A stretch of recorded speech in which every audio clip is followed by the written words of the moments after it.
Today, we're diving deep into the world of ball joints, those crucial components keeping your 2012 Mercedes E-Class riding smooth. Imagine your car's suspension as a human body. The control arm is like your arm, and the ball joint acts as your shoulder, allowing for a wide range of motion.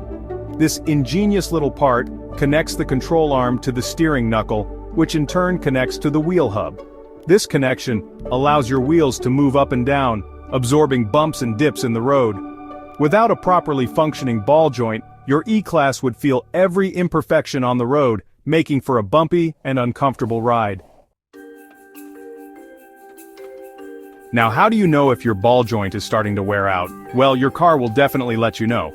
One of the most common signs is a clunking or popping noise when you're driving over bumps or turning the steering wheel.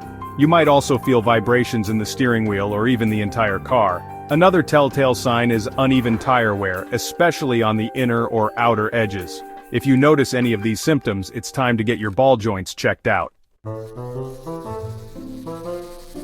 Before we jump into replacing the ball joint, let's first do a quick inspection to confirm it's the culprit. Park your E-Class on a level surface and engage the parking brake. Then grab a pry bar and place it under the tire, close to where the control arm connects to the steering knuckle.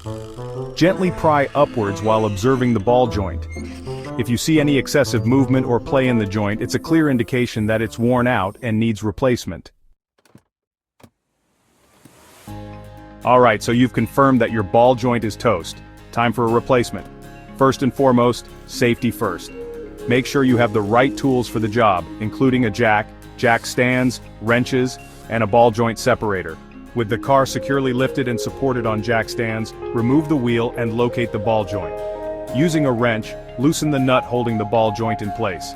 Next, use the ball joint separator to safely separate the ball joint from the steering knuckle. Once the old ball joint is out, clean the mounting surface and install the new one, following the manufacturer's instructions. Torque all bolts to the correct specifications, and don't forget to get a wheel alignment after the repair. And there you have it, a brand new ball joint for your trusty E-Class. Remember, regular maintenance is key to a smooth and safe ride. Catch those worn-out parts early and keep your Mercedes cruising for years to come. Until next time, this is Chris Fix, reminding you to always tackle your own projects and keep on wrenching.